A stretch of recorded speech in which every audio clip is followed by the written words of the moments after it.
This episode is brought to you by Redfin. You're listening to a podcast, which means you're probably multitasking. Maybe even scrolling home listings on Redfin, saving homes without expecting to get them. But Redfin isn't just built for endless browsing. It's built to help you find and own a home. With agents who close twice as many deals, when you find the one, you've got a real shot at getting it. Get started at redfin.com. Own the dream. How old were you when you realized you were the son of a president? I don't think anyone's ever asked me that before. FX's Love Story. John F. Kennedy Jr. and Carolyn Bessette. I didn't think I could love someone like this until you.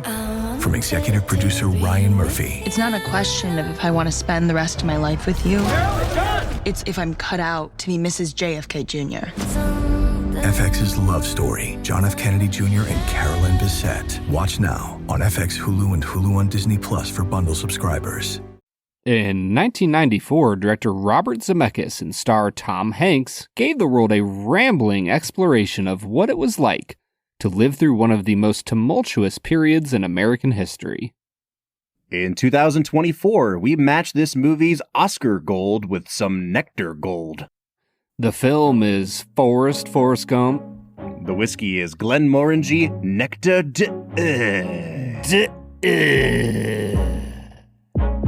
We'll review them both. This is the Film and Whiskey Podcast.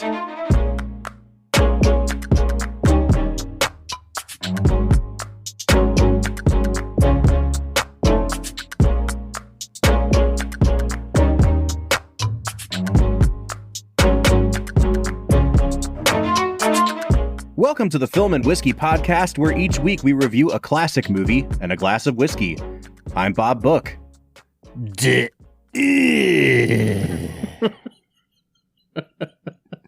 many times do you think we're going to do that this episode? Oh, at least 47. I still don't know how we didn't pair originally Nectar d'Or with a Denis Villeneuve movie. Well, I think this pairing happened before we ever got around to Denis Villeneuve. So maybe next time we can do it, because we'll get into talking about our whiskey for the day, but they've released a new expression of this, Brad. It's a 16-year age-stated version now, so perhaps our next Denis Villeneuve film can be paired with Nectar d'Or. But let me go back to my original prompt here. My name is Bob Book. Who are you? Oh, I'm Brad G. It's great to meet you, Bob. This week on Film and Whiskey, we are looking at the 1994 Best Picture winner, Forrest Gump, or as the guy dressed like Abby Hoffman says in this movie, Forrest Gump. Yeah, bro, it's my favorite part of the whole movie. I've never noticed the way he says it before, but this time through, I was like, "What did he just say?" My name is Forrest Gump. Forrest Gump. Then everybody in the crowd goes, Gump. What a great moment.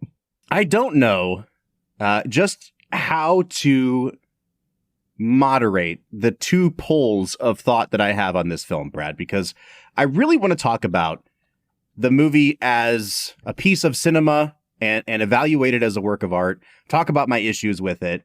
I also just want to sit here and quote Forrest Gump for an hour, because I'm sure I said this on our first episode. This was probably my most quoted film for a long, long time. Like, I remember we were in college once, and I just remember for some reason there was like, you know, we were on a retreat or something, and there were like 8 guys sleeping in bunk beds in this room, and 2 of us kept the other 6 up all night, just saying Forrest Gump quotes. It would get real quiet, and people would start drifting, and then somebody would go, "Her dream had come true. She was a folk singer." And then everyone would start laughing again. There's just so many stupid quotes in this dumb movie, Brad. Yeah, I would put it up there with Anchorman, The Legend of Ron Burgundy, for like top most quotable films. Maybe we need to get back and do a top 5 bonus episode, Bob. Most quotable. Sometime. Most quotable films. This falls into a really specific quotable movie category, though, which is that the quotes, when understood in context, are not that great. It's only when you say them completely divorced from the context that the quotes are funny. Yeah, 100%. There are so many moments in this film where the script is so tight and keeps you moving through scene by scene that you just get these little funny one-liners that, because Zemeckis is trying to get through such a large swath of history, like, he doesn't have time to linger on these scenes, and you get a lot of really funny one-liners because of it. So, Brad, our first time around, I had brought up that this is a really polarizing movie among critics. It was respected for what it was, but I think similarly to a movie like Green Book, like, once it wins the Oscar, then everybody turns on it and it becomes, I can't believe this movie won the Academy Award. For a long time. We all liked it, but... but now we don't. For a long time, this became reviled by critics. And so I think people are starting to come back around on it, but in a much more, level-headed sense, which is like, this is not a perfect film. It's good for what it is. We can debate if it won the Oscar or not. But I remember when I first brought this up to you, in our first episode in season 1 on this, you were kind of surprised that this had been polarizing at all. And now, having dealt with movie critics as much as we have, Brad, and also having reviewed, 300 movies or something like that at this point, I guess let's check back in on that debate. Can you see why critics would have been divided on this movie, whether or not you agree with that? I think that I can understand it when I look at particularly one other film in the Best Picture race. Pulp Fiction is the obvious critic darling here. Mm-hmm. Like you're talking about Tarantino's big coming out party. Like, everybody loved Reservoir Dogs in 91, 92? 92, yeah. Yeah, so a few years later, he makes this masterpiece of a film, and then you have the pop sensation that is Forrest Gump. And I can understand why critics would be annoyed that it would win.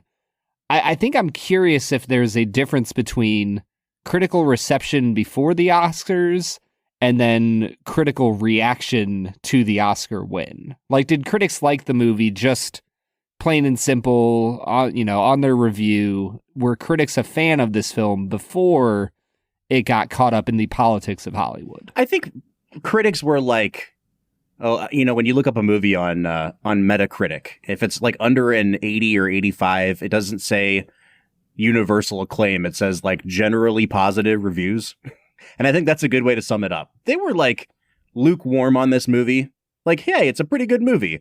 It's got great visual effects. It's a fantastic summer movie to go see. Obviously, it had its detractors as well. But again, this is when the Oscars had a lot more cachet in our society. And so even though a lot of movie critics have never put too much emphasis on the Oscars, it was still like the popular mechanism for saying, hey, history, this is the movie from this year that we think represents the year in film. And when you have a movie like Pulp Fiction break into that 5 nominee category, it's almost like, oh my gosh, like this movie could really do it. This is a revolutionary film in American history.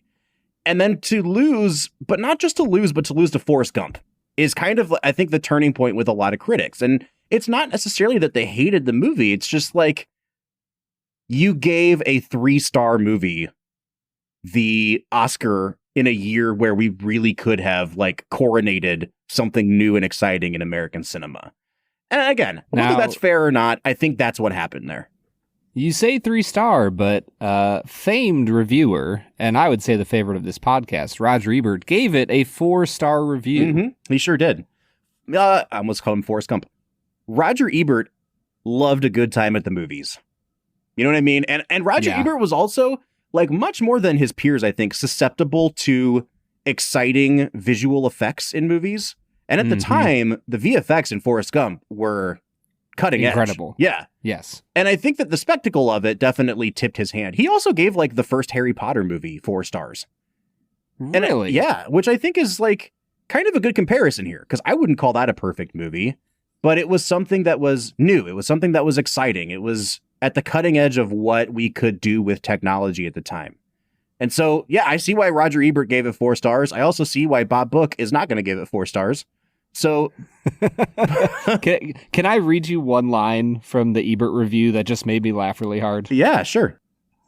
So he's talking about how Forrest's IQ is 75, and you might be able to argue that Forrest can't understand everything that's happening to him. But Ebert is saying that he does. And he says he even understands everything that's important about love. Although Jenny, the girl he falls in love with in grade school and never falls out of love with, tells him, Forrest, you don't know what love is. She is a stripper by that time.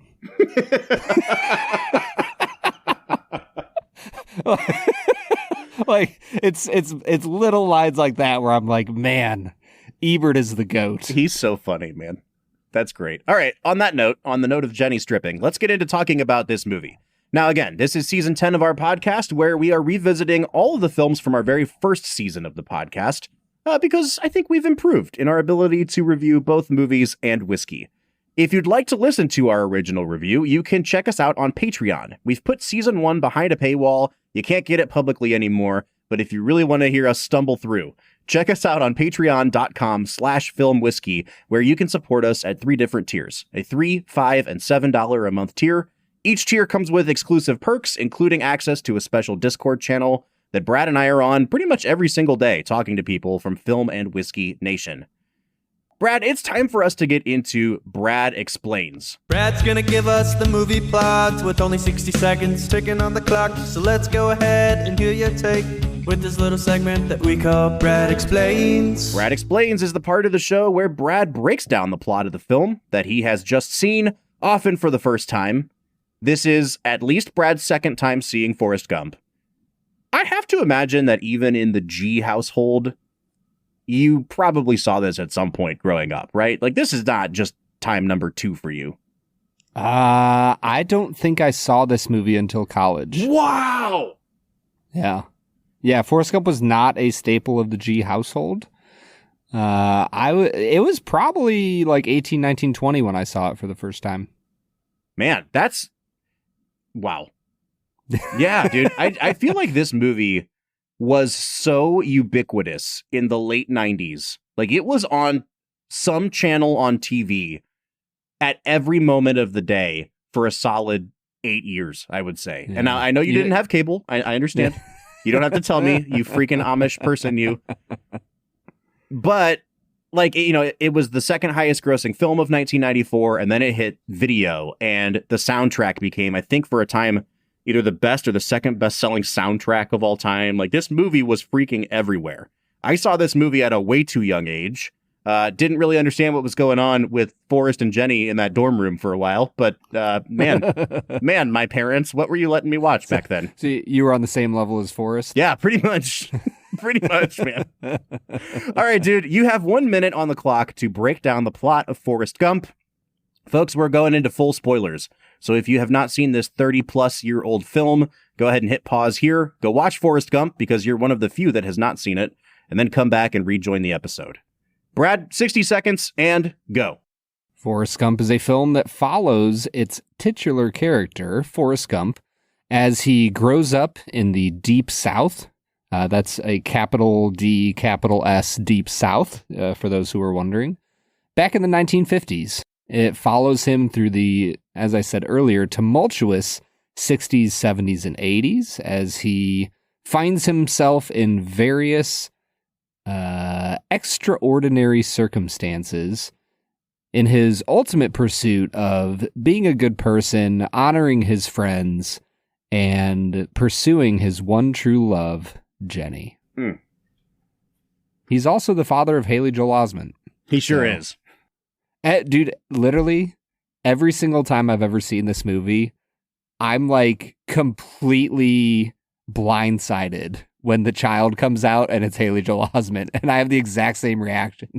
I'm like, oh, wow, it's Haley Joel Osment. And the way he says, "Hello there, Mr. Gump," is the most perfect line reading of the whole film. There are so many great line readings in this film. It is like Robert Zemeckis wins the Best Director Oscar for this film, which I think of all of Forrest Gump's Oscar wins, I probably have the biggest issue with that, and we can talk about that later. But if there is ever going to be a reason to justify him winning Best Director, it is getting these line readings out of tiny, tiny characters in this movie, whether it's the literally tiny Haley Joel Osment or every time Dorothy Harris, the bus driver, shows up. There's so much disdain in her voice when he goes, Mama said I shouldn't be talking to strangers. And she goes, this is the bus to school. It makes me laugh. She's got a cigarette hanging out of her mouth. I freaking love the way the line readings in this movie go. Oh, man. And who plays his friend Bubba Gump? Or Bubba? Bubba is played by an actor named Michael T. Williamson. Yeah, Michael T. Williamson freaking knocks it out of the park. Like, every moment he is on screen, I just want to be his best friend. Mm. And the way he sucks his lip in when Gary Sinise is yelling at him, it's like a perfect little moment of physical humor in the movie. Dude, when he goes, my name is Forrest Gump. People called me Forrest Gump. Dude, I'm going to do this all episode. It's so good. Okay, where do you want to start talking about the movie? Because I think we could start with the movie itself and then broaden it out into the discussion around the movie, or we could do the reverse of that. I don't know if I really want to talk about the discussion around the movie, unless it's like a major point of the episode. Like, I don't know, this movie has stuck in the cultural consciousness, and there's a reason for that. And I don't know. Is there any argument there? What are your thoughts, Bob? Let's start there, I suppose. I was going to say, I clearly intended it to be a big part of the episode, or I wouldn't have presented you with two options, Brad. Yes. So we can start here and end here, or we can end here and start here. And you're like, no, let's just knock one of those two things completely off the docket for today. Cool. Yeah, I mean, I just want Film and Whiskey Nation to know how dismissive I am of your takes on this podcast. Believe me, they know, Brad. They've had 10 seasons to figure that one out. I guess I want to revisit, if we're going to start there, I want to revisit this conversation around, like, why is there such a disconnect between certain people and the general public on this movie? And like, it's sometimes hard to explain. Like, if you're just talking to, like, your average moviegoer, I don't really know anybody that's like the average moviegoer that has ever been like, Forrest Gump, bad movie. It is a purely enjoyable film. Even the average moviegoer could probably say, yeah, this movie goes about 2 inches deep on any subject. Like, it's certainly not some insanely detailed exploration of America's history and geopolitical climate and everything else. Like, it's like a greatest hits album of things that happened in the 60s and 70s in America. And you know what? Sometimes you like to put a greatest hits album on. I don't want to dig through all my favorite artists' 10 best albums to find the songs I want. Just compile them on a disc for me, and then I can just play the hits. And I think that if you approach the movie with the understanding that this is a greatest hits album of America, I think it becomes a much more easygoing experience. I think that for me, this is far and away the setting of the film, the, like, let's go through America's greatest hits. For me, that's the backdrop. That, like, that has nothing to do with what this movie is trying to say. And, you know, to look at the IMDb score, Bob, this isn't just a movie that most people are like, oh yeah, Forrest Gump. This has an 8.8 out of 10. Yeah, 100%. That is a massively high score. Yeah, and perhaps I understated it. If we're talking about popular films in America in the last 50, 60 years, there are very few movies that I feel like the critical consensus on and the general population's consensus are more divergent. Like, I really think that at best, you'll get a critic to say, this is a pretty good movie for what it is. But then you look at IMDb and it's like, is this still top 10? It might still be top 10. It is the 11th. 11th. Yeah. Thanks a lot, Oppenheimer. Yeah. Yeah. I mean, Rotten Tomatoes, 76% for critics and 95% for audience. Mm-hmm. So, like, yeah, there's definitely a disconnect here. And I think it's because critics don't have a soul. Oh, yeah, sure. If I had to guess. Because, like, when I watch this movie, I think this time around, I finally understood why this hits so deep for people. And I think it's because Zemeckis has this talent for painting in really broad strokes across a massive time period in American history. And yet somehow he like catches many of like the deep desires and longings of humanity all in this one character of Forrest Gump. And like any human being watching this movie can find a little bit of themselves in his character. Like if you've ever had a desire to see something beautiful in the world, Forrest also has that desire. If you have a desire to experience love and belonging and relationships that matter to you, you got Forrest Gump wanting the exact same thing. Dude, the moment where he's worried about passing on his lack of intelligence to his son. Oh yeah. Is heart-wrenching. And like who can't, once you've had a child, relate with that fear of like, oh man, like what if I pass down one of the worst parts of myself to my child?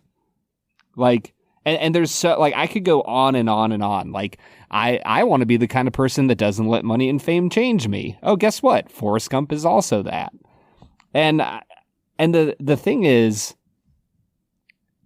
you could read all of those things and be like, well, there's your problem. He made a perfect character that doesn't have any flaws.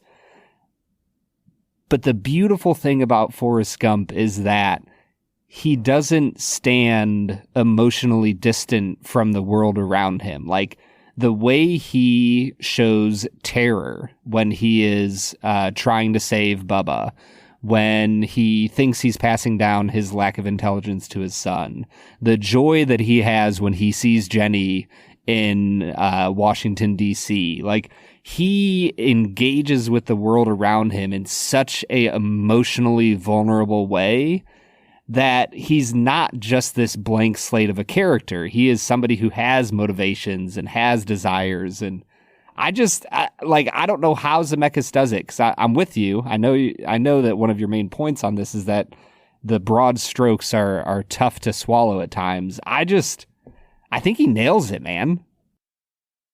Man, how do I want to respond to this? I think maybe let's try to arrive at the end of framing the debate around Forrest Gump, and I'll answer your points with what I would assume to be the pushback. Now, I don't necessarily agree with all this, but I think for me, watching it this time, the biggest flaw with this movie is that it kind of wants to have its cake and eat it too when it comes to how it presents its characters as metaphors for a tumultuous time in American history.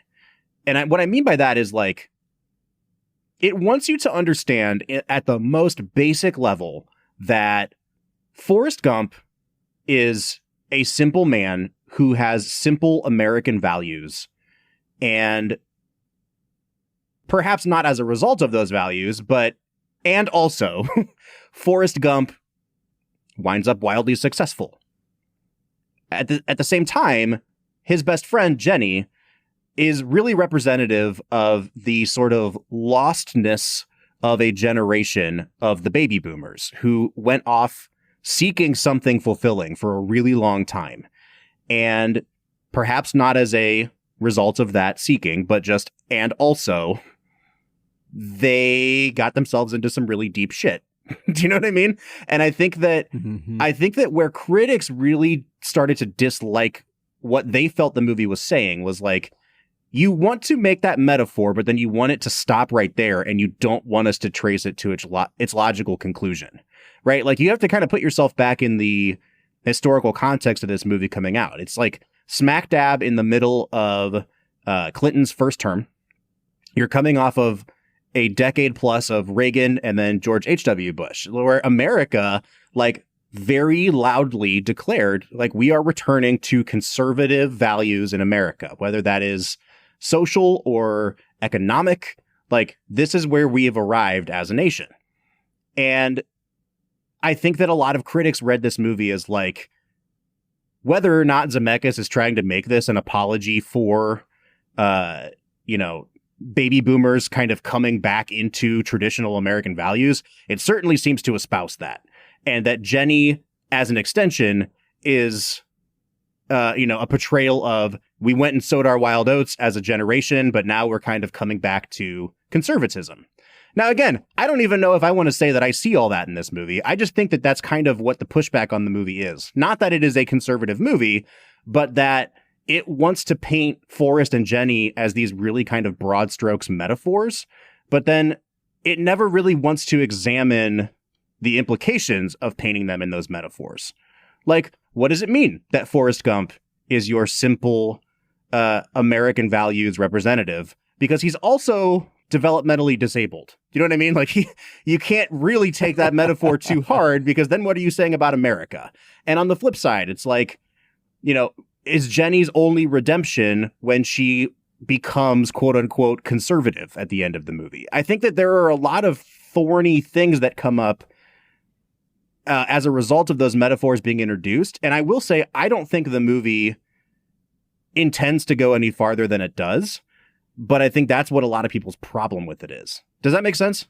Yeah, it makes sense. I guess when I look at this film, I don't see it as a broad strokes representation of entire generations.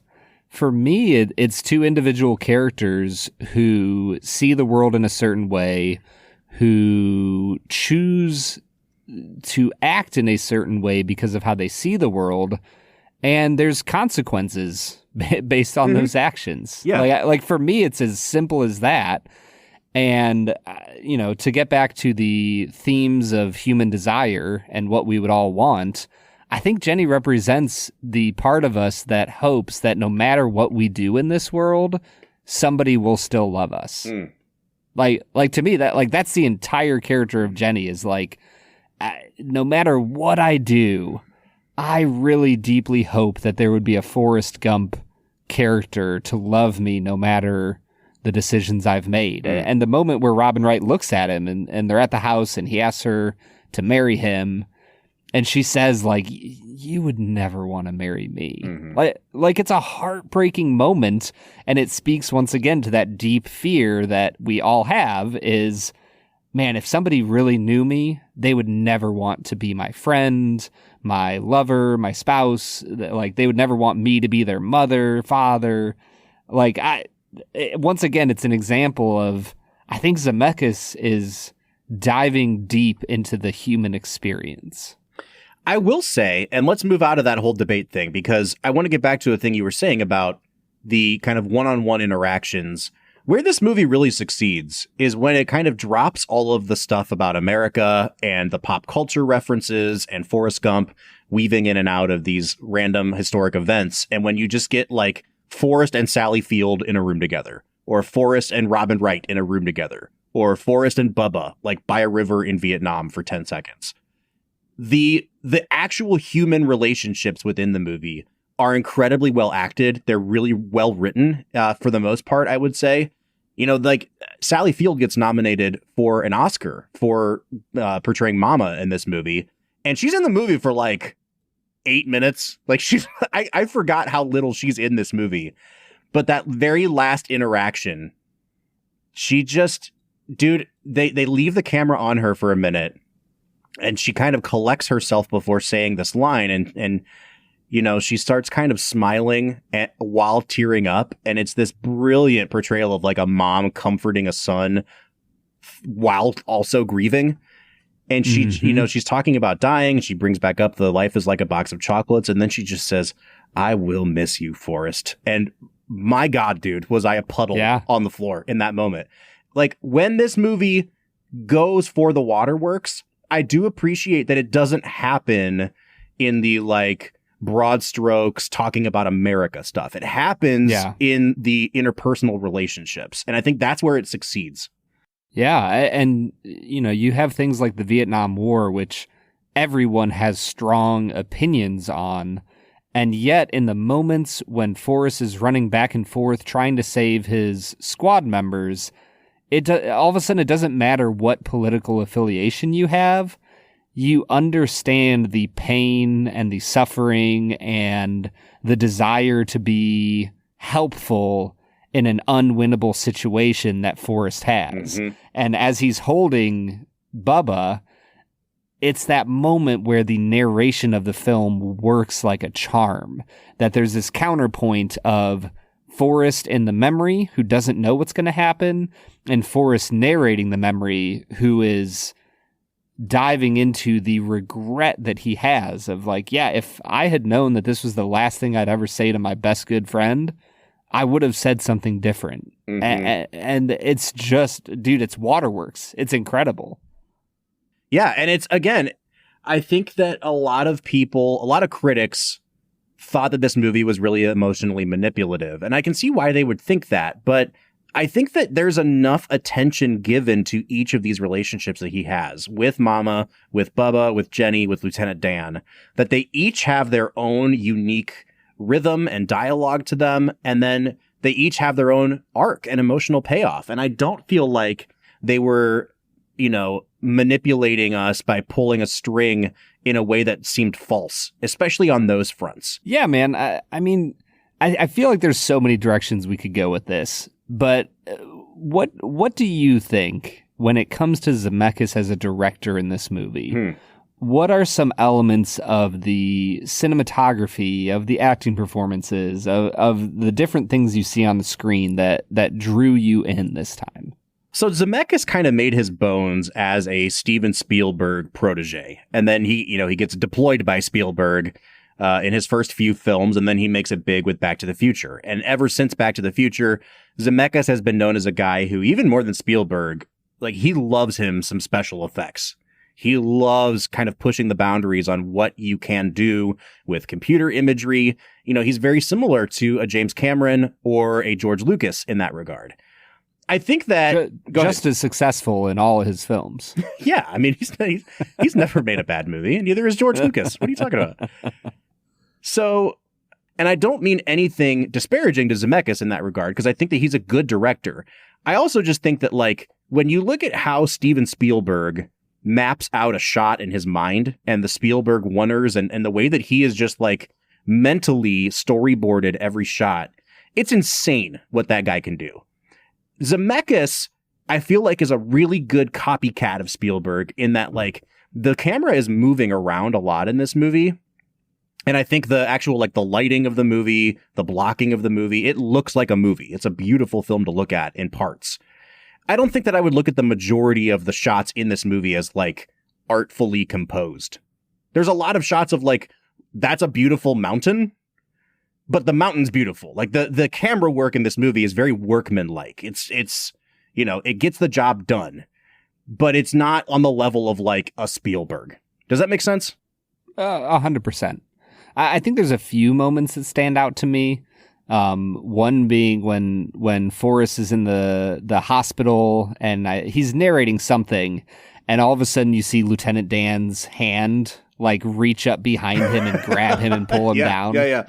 Like there's little moments like that, or even when he's walking out from being on television in New York and the door closes and Lieutenant Dan is waiting there for him. Mm-hmm. I think there are some great moments where the camera almost hides something and gives you a bit of a surprise.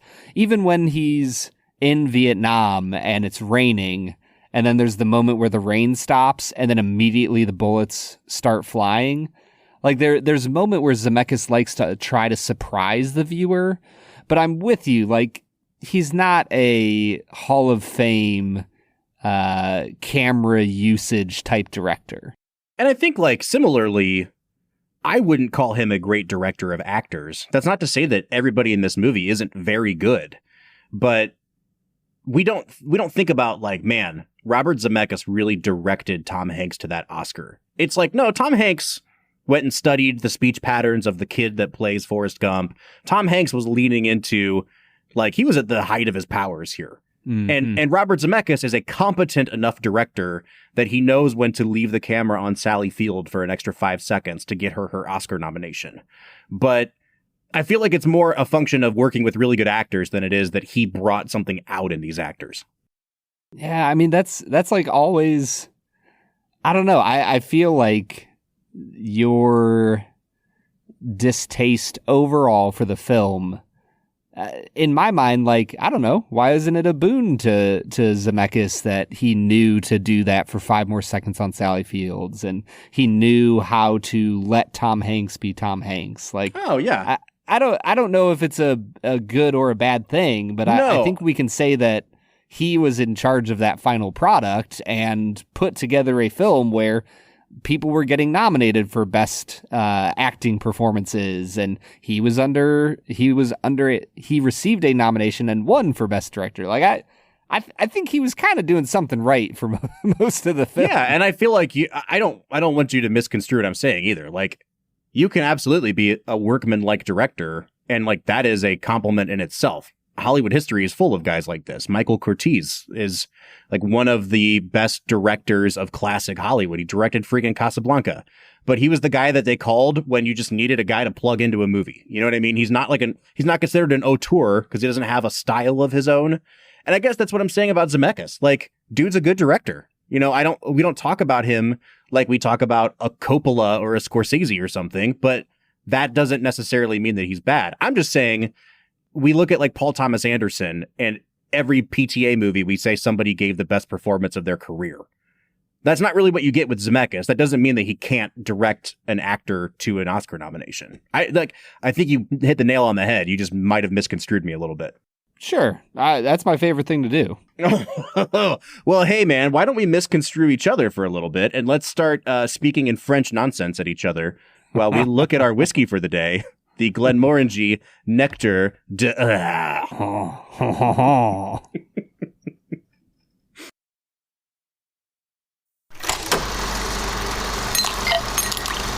All right, everybody. Today, we are going to be drinking from one of our favorite brands.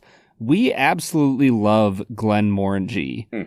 And we're going to be drinking the most famous of their brands, in our minds, simply for the fact that it is called Nectar de...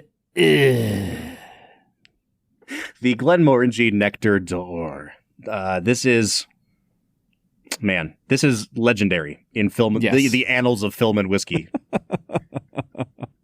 And I'm curious, like, is it going to stand up to the amount of attention we've paid to it over the years? I don't know, man, because even at the time we reviewed it, and let's back up a minute, we first tried the Glenmorangie brand when we picked up a sampler of 100 ml samples of 4 of their different products. And I think back then this was like $25. It was like the best possible deal you could get in Scotch. I think they've since discontinued this sampler because so many of the whiskeys in here have undergone a little bit of a renovation.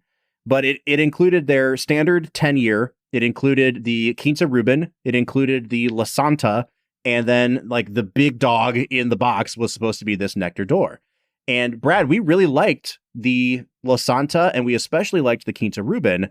And the Nectar d'Or was like, this is good. This is still better than the standard 10-year.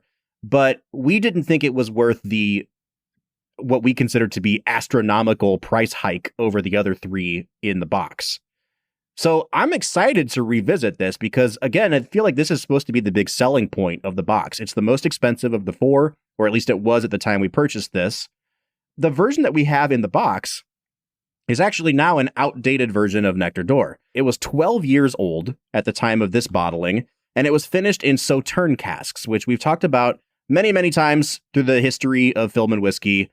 It's a French wine. It gives really sweet character. Now, this is a 16-year age-stated product. It's finished in at least 3 different types of casks, I think one of them being Tokai casks from Hungary. So we'll have to try that new version, but we're kind of paying homage to season 1 by revisiting what we tried back then in this 12-year expression.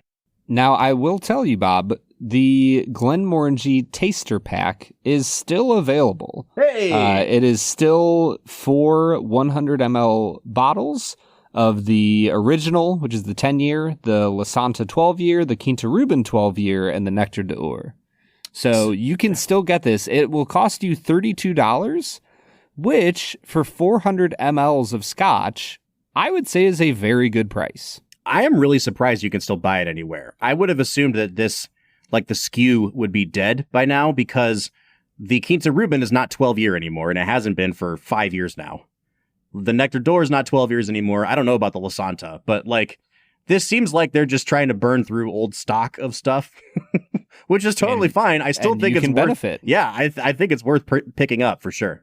Well, let's get into the review here, Bob. I have drank this already. I've taken my notes. So I'll jump in on the nose while you get started. I think this is one of the best noses we've had in a while. Yeah, it's pretty delightful. Oh my gosh, dude. There's like almost like a toasted candied almond note on the nose. There's a ton of honey, almost like a honeycomb. There's some prosciutto, and it got citrusy for me. But all the word that came to my mind was like a lemon meringue, like a little bit creamy, a little bit zesty. This is an incredible nose, Bob. I give it a 9 out of 10. I'm going to be just a little bit beneath you. I'm going to be at an 8.5 on the nose. There's a lot of different directions this one can go. And, you know, we never mean to punish a nose as a result, but I can't quite pinpoint where this is going to go flavor-wise. It's really creamy. You absolutely nailed that. I get a little bit of melon on this. I get quite a bit of spicy, like black pepper as well. But then there's a lot of lemon, and for me, it's more lemon zest, or even like the pith of a lemon. It's like a more aggressive lemon. I do definitely get the influence of the wine casks here. This has a really dark, grapey nose, similar to, I don't know, like a Pinot Noir for me. And I would even call it almost raisiny. Really, really good. But again, like, is it going to taste like wine? Is it going to taste like melon? It has those kind of bright, almost Irish whiskey notes at the top of it. So I'm at an 8.5, but let's dive into the taste. I think when you move into the palate, you get just this bomb of honey. The lemon meringue really sticks around for me. It's a really creamy whiskey experience. You get a bit of an orange zest that pops at you. And I thought it got almost into the territory of like a maple syrup. The palate is a little bit less impressive than the nose for me, but just barely. I'm going to give it an 8.5 here. I'm going to say this in the nicest way I can think to say it, Brad. I feel like we've always plugged the Quinta Ruben as you should buy this whiskey if you're starting to get serious about Scotch, because it's mind-blowingly good at a really good price. I almost want to transfer that title to this, but it has nothing to do with the price, and it also has nothing to do with the taste. I just think that, like, from the moment I sipped it, I could tell this was an incredibly well-made Scotch. It's really creamy.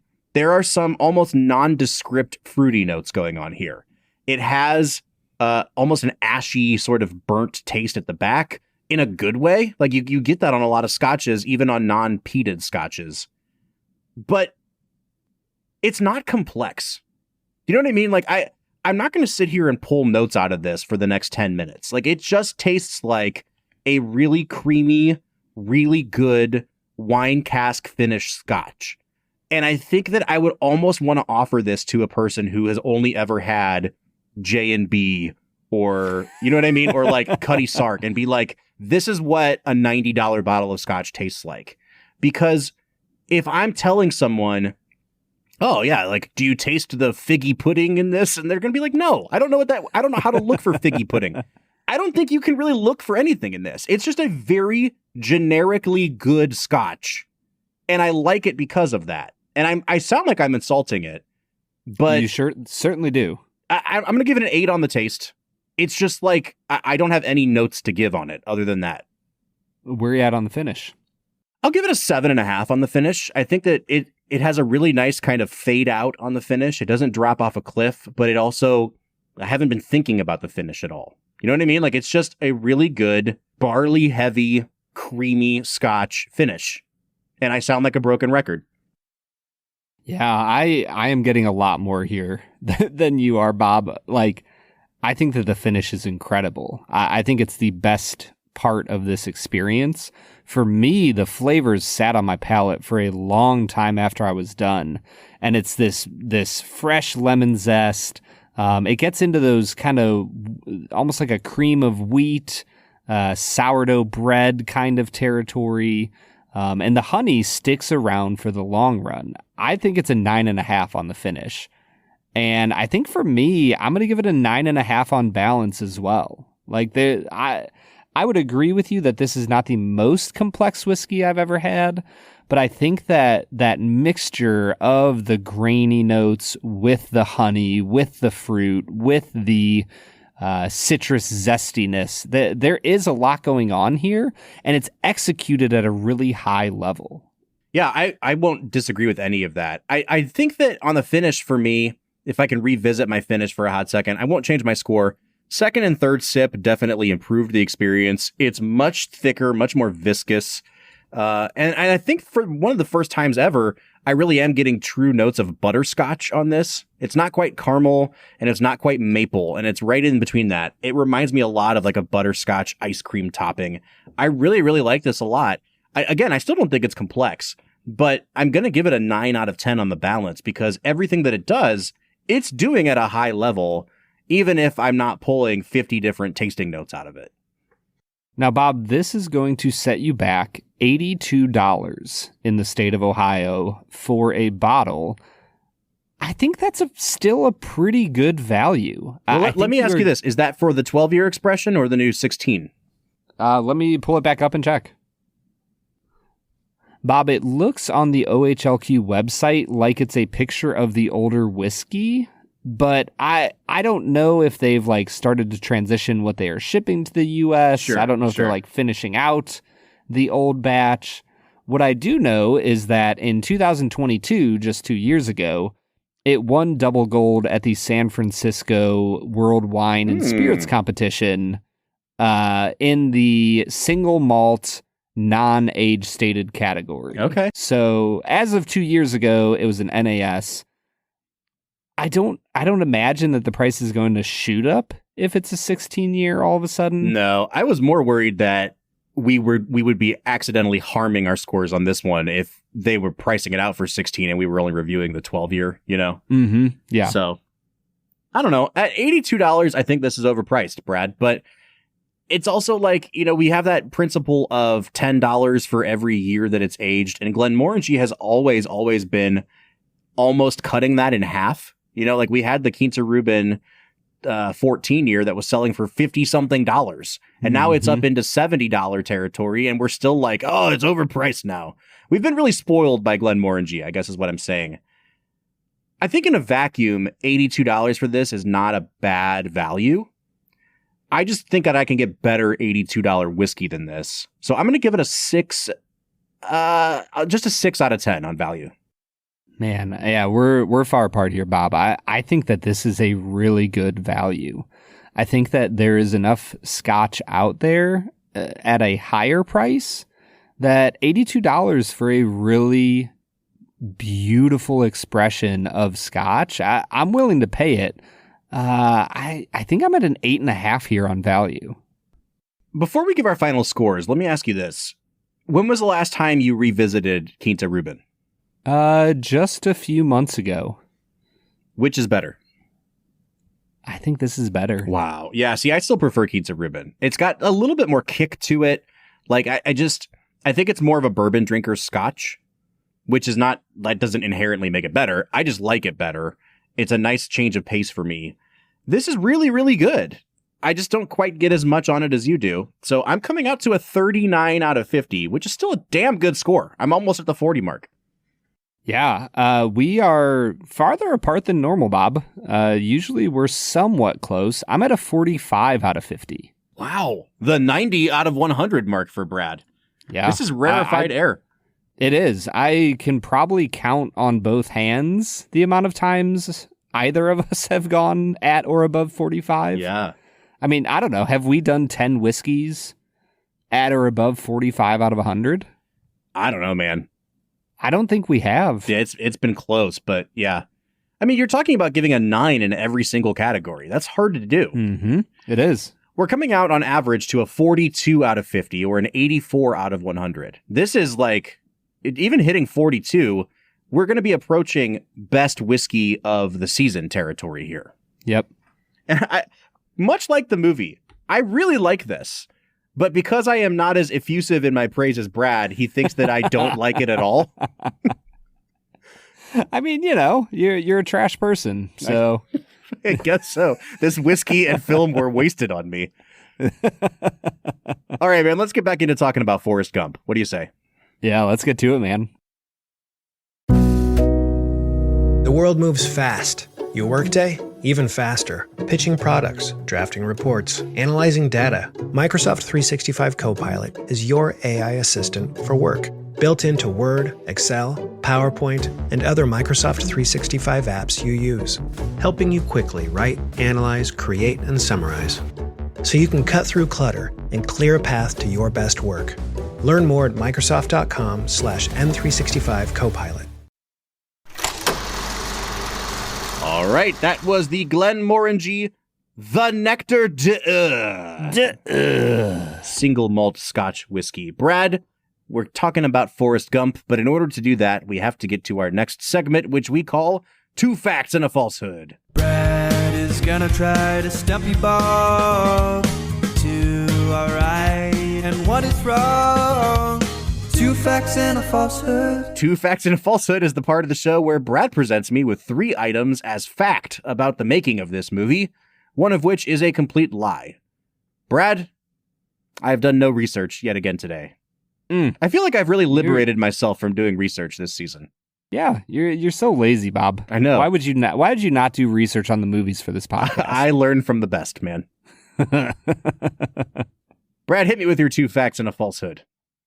Fact number 1, when the studio imposed budget cuts on the film, both director Robert Zemeckis and star Tom Hanks waived a large part of their fee in exchange for percentage points, which ultimately netted Hanks in the region of $70 million. That was almost a Michael Jackson. Fact number 2, in all the scenes of Forrest unloading his empty nets onto the deck of the Jenny, there is some sort of war paraphernalia contained in the net, from a military helmet to military boots. Fact number 3, Robert Zemeckis used the paintings of Norman Rockwell as the design inspiration for the town of Greenville, Alabama. The scene where Forrest sits in the hallway of his school while his mother talks to the principal is a direct recreation of Rockwell's painting, Girl with a Black Eye. All right, let me make sure I understand number 2. It was that there was some sort of military paraphernalia was it in every scene or in just that scene? It's because he drops an empty net like 4 or 5 times before, they go into the storm and there's billions of shrimp. And each time he drops an empty net, there's some sort of war. There's a helmet, there's boots, there's a few other things. Well, I don't know. I think number 1's true. Number 2 might be true, but to what end? Why did they do that? Or is it just a cool little fact? There's a boot there. Yeah. I mean, I think it kind of represents the idea that Gump's eventual fortune came out of war. Who knows? there's a reading there, sure. It's Zemeckis. The man is an enigma. Oh, man, these are good, Brad. Number 3 sounds right. That looked very Norman Rockwell-y. I think you made up number 3, but you did such a good job making it up that I'm going to say it's true, and I'm going to say number 2 is the falsehood. Bob, I don't know if your gut is right or wrong here, because you did choose the falsehood. Yeah! Nailed it. All right. Yeah, cool. Good job. Neato. Neato burrito. All right, man, let's dive back into talking about the movie itself. We've touched on the performances a little bit. We've talked in depth about the conversation around it. Brad, 1994 is a huge year in the history of movies, and it's been a very big year in film and whiskey history as well. I mean, we've done, just this season, we did Forrest Gump, Pulp Fiction, Shawshank, and The Lion King. What a year. Yeah, this is a heck of a year, man. What was in the water in this year that directors were just knocking it out of the park with their films. Yeah. You know, oddly enough, I do kind of feel like of all the things that could be named Best Picture in 1994, I do kind of feel like Forrest Gump is the best choice. Not because it's the best movie, but because it really is like a time capsule of what we cared about as America in 1994. And I think what we cared about was like, we Americans have really become jaded by arguing about things. And we don't want to talk about the causes of the Vietnam War anymore. And we don't want to talk about how much of a crook Nixon was. And we don't want to talk about our sordid history with drugs and free sex and everything else. Let's just kind of try to come back to what we think are the principles of America. And let's focus on that. And I see why people didn't like that. I see why people think that America was putting its own head in the sand. But regardless of where you think America was at the time, this movie captured it. Like it's a perfect encapsulation of however you interpret that part of history. And yes, I think Pulp Fiction's a better movie and probably would have been a better Best Picture winner. But I mean, that's just talking about the quality of the film. I think this movie really captures a moment in history and a lens through which to view the year. So you would say that this year is an example of the populist approach winning the Oscars? When has that ever happened? Yeah, the Academy didn't have its head up its own butt? Yeah, I know, man. Wow, look at that. I don't know, man. You've seen all four of those movies. Obviously, The Lion King not nominated for Best Picture. But Shawshank, I think, you know, if they redid it now, I almost feel like Shawshank would win, because if they redid it now, Forrest Gump's not winning. It's had 30 years of bad publicity because of that. Yeah. I also don't know if Pulp Fiction is ever going to be palatable enough for a large chunk of the voting membership. Yes. And I think Shawshank's kind of like the middle ground there. Yeah.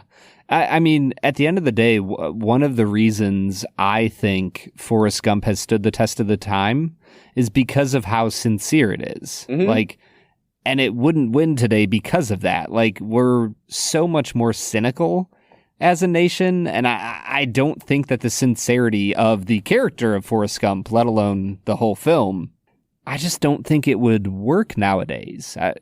Not in the same way. I would still like it, because I think the cynicism is tiring and overrated. It's not fun to be cynical, Bob. I think that's what I'm trying to say. It's fun for a time, but you have to come back to reality, like Jenny. Yeah. Well, and I think that's another reality of the human experience that we all have had over the last 80 years in America, is that it is a very difficult journey to go on to figure out who you are, what you're all about, in a world where we have so much more awareness of what's going on in the wider realm of human existence, and trying to figure out who we are and the journey we go on in our late teens into our 20s. And then we arrive into our 30s and suddenly we have different viewpoints on the world. Like, I think it captures the tumult of growing up in a very different world than humanity has ever had in its history. Yeah, man, well said. I think that we've kind of captured most of what we have to say around the movie, and I feel badly because I don't feel like we reviewed much of the movie itself today. So before we get into Let's Make It a Double, I have many notes on this movie, Brad, but let's just try to condense it down into a few quick observations. Is there anything that you want to make sure we touch on before we get out of here today? You texted me this, so it's your point, but I love the idea of watching this film and maybe like cutting out every single part that's not the bus stop, and like just imagining this movie through the eyes of the people sitting at the bus stop. That poor woman at the start of the movie, the nurse that sits down, like she's just like, I had a hard day, leave me the F alone. And this guy, you know, do you want a chocolate? He's just like putting a box in her face. Those must be comfortable shoes. My feet hurt.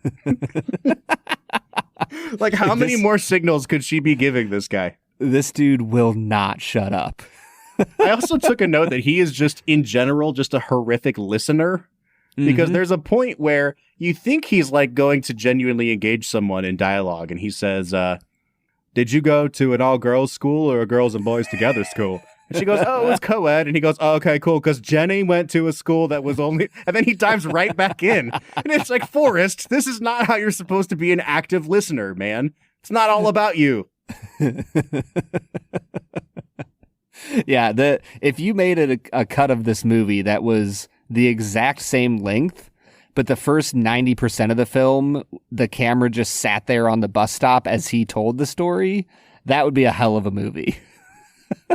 I had a couple questions that are rhetorical questions, but I was thinking about this movie in the history of PG-13 movies.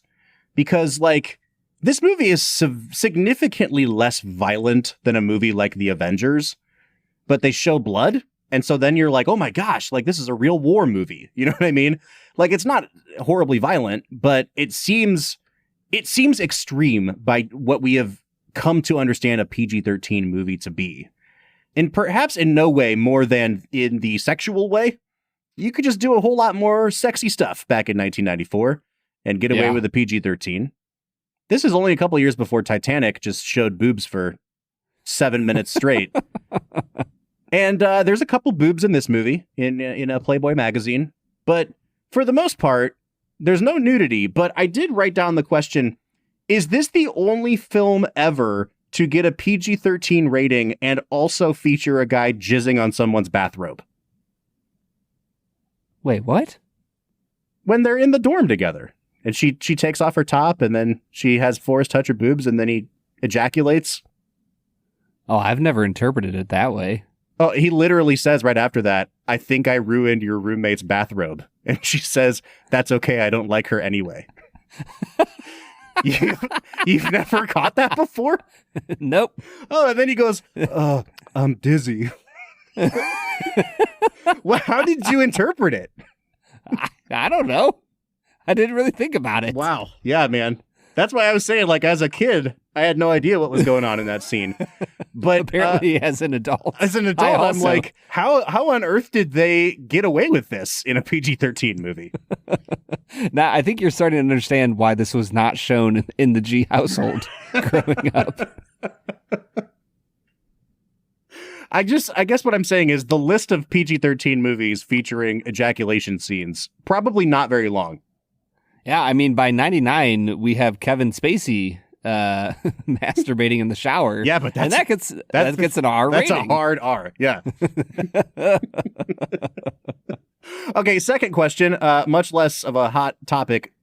Forrest got no interest from the NFL after graduating from Alabama and being an All-American? Okay, so you're catching on to my main critique of the story, like within the world of the film of Forrest Gump. They keep acting like this guy is a nobody. Like I feel like they're doing it as a joke, but whenever they're talking about Forrest Gump, the man running across America, they literally refer to him as the farmer from Greenbow, Alabama. Right. And I'm like, hold on a second. This dude was an All-American for 5 years at Alabama during the Bear Grylls era. Received Bear Bryant. Bear Grylls is the guy that goes out in the wilderness and eats shit. Yeah. Bear something. He wins the Congressional Medal of Honor. He gives a speech at one of the largest peace rallies in the history of peace rallies. He does a million famous things. He goes to China and beats the Chinese in ping pong. He's the founder of the Bubba Gump Shrimp Corporation at that point. Yeah. He's not a nobody. Yes. At this point, it's like, man, this guy who has done all these things is running. Why are you running, Mr. Gump? Yeah, I mean, he's like I don't know what you call 100 millionaire, but he's got to have hundreds of millions of dollars in the bank. Well, does he call himself a gazillionaire? A gozillionaire, yeah. Gozillionaire. Yes, sir. We have more money than Davy Crockett. Such a great line. But yes, I just, and he's at his graduation. Apparently no NFL interest as a returner. But an Army recruiter. An Army recruiter. And the thing I love the most about that scene is that the guy goes, have you given any thought to your future? And he takes the thing and he doesn't, like, the natural thing for a person to echo would be like, my future. But he doesn't say that. He goes, thought. Like the foreign concept here isn't the future. It's thinking. Yes. Oh, man. I mean, he's good at running, Bob. He ain't so good at thinking. He must be the stupidest son of a bitch alive. But he sure is fast. He sure is fast. All right, one more quote, and then we'll get to Let's Make It a Double. I don't know where else to fit this in to the podcast today, but I just had to say at some point, sorry I had a fight in the middle of your Black Panther party. What a great line, man. That should be the actual name of this movie. Black Panther party? No, the whole sentence. Sorry I had a fight in the middle of your Black Panther party. As they're all standing there with guns drawn. Yeah. All right, man, let's get into Let's Make It a Double.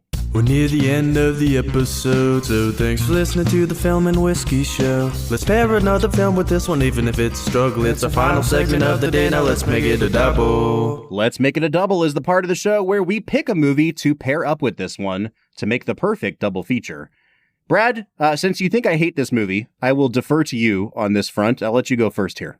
I'm going to pair this with a film that came out 14 years later. It is a 2008 movie that has a similar vibe of like traversing a large historical period. Oh, I feel like I know where you're going. Yeah, having a bit of an introspective take on it. I'm going to go with The Curious Case of Benjamin Button. Oh, that's not where I thought you were going. I am 99% sure. Where'd you think I was going? I thought you were going to say Slumdog Millionaire. Ah, I was thinking about No Country for Gary Oldman, but I'm pretty positive that Benjamin Button was written by the same guy that wrote Forrest Gump, which is probably why it feels so similar. Yeah. Ah, there you go. Yep. Yeah. Good movie. Oh, yeah. Very good movie. I remember walking out of it in the theaters. Like, that was one of those weird movies that my dad and I were like, yeah, you want to go watch a movie? And, like, we picked while we were at the theater. And I was like, I don't know. Benjamin Button. Sounds curious. Let's go watch it. And I remember as, like, a 17-year-old walking out of the theater and being like, man, that was really nihilistic. Oh, man. I don't know if I enjoyed that. This was before you knew anything about David Fincher. And now It's like, oh, yeah, it's a Fincher movie, of course. Yeah, exactly. Brad, for my Let's Make It a Double, I think I'm going to throw back to a few seasons ago. We had the author Noah Gittell on the podcast to talk about his book, Baseball, the Movie. And Noah and I talked a little bit about the movie Field of Dreams and how Field of Dreams is remembered as this movie about baseball. I think much like Forrest Gump is remembered as a movie about America, but it's also like, it's a movie that's very obviously made by the baby boomer generation that deals with, their own political progressiveness and like their ability to go out and protest and like fight the power, but also their desire to cling to all the values they had in the 50s, like baseball, like whatever it would be in Forrest Gump. And I don't know that either of these movies is completely successful in holding both of those things together, but they so remind me of each other. They're just these big, weird movies that, like, if you said something on paper, like if you go into a pitch meeting and bring either Field of Dreams or Forrest Gump into the pitch meeting, you're like, I'm sorry, what is this movie about? But they're just American classics now. And I think that you could do a lot worse than Field of Dreams here. Yeah, I mean, Field of Dreams is like the ubiquitous, if you ask any commoner, what's your favorite baseball movie? It's like, I don't know, Field of Dreams? I saw like half of it once in an afternoon. Commoner? Yeah. The peasants. Oh, man. Okay, so have you seen Field of Dreams? I have. I think I saw it when I was in like 7th or 8th grade, and I literally have no memory of that movie. Whatever you might remember about that movie, if you revisit it, I promise you'll be like, I don't remember this. I don't remember this. What's this movie about? Where's the baseball? The baseball doesn't show up until like the last 5 minutes of the movie. It's kind of like aliens in Signs. Yes. It's like, yeah, they just show up for the last 5 minutes. All right, man, let's give this movie some final scores. I'll get mine out of the way here. I think this is a good movie. It's a very enjoyable movie. I don't think it goes very deep. I think at its best, it's like an 8.5. I think at its worst, it's like a 6. So I'm going to fall kind of right in the middle here. I think this is somewhere between a 7 and a 7.5 film for me. I'm going to give it a 7 out of 10, Brad. Come on, Bob. Good movie. Have a soul. Good movie. I think that this is a 9 out of 10 movie, Bob. Like, I think that your qualifier of it was that this movie is like good but shallow. I think this movie is good, and the depth of it is what draws me up to a 9. Like, overall, for me, it's like an 8, 8.5 out of 10. But the emotional depth that you find in the character of Forrest Gump, in the relationships, in Jenny, like, I think that it speaks to the core of human desire in a really powerful way. And I think that this movie is way deeper than people give it credit for. All right, so it's a 7 from me, it's a 9 from Brad, taking us to a very easy to average 8 out of 10. But I'd like to know what you think. Which one of us is wrong? Because it's got to be one of us, folks. Is it me or is it Brad? You can tell us on any of our social medias: Facebook, Twitter, Instagram, TikTok, YouTube, @FilmWhiskey. Or if you want to join the conversation, we are live on our Discord talking to you all, fans of the Film and Whiskey podcast, every single day. So if you'd like to join the conversation, you can find a link to our Discord at the end of every single one of our show notes. Next week, we are going to be wrapping up our Season 10 revisit with a movie that never ceases to make me feel like it's freaking perfect: Alfred Hitchcock's Rear Window. So join us next week for some Hitchcock. But until then, I'm Bob Book. I'm Brad G. And we'll see you next time.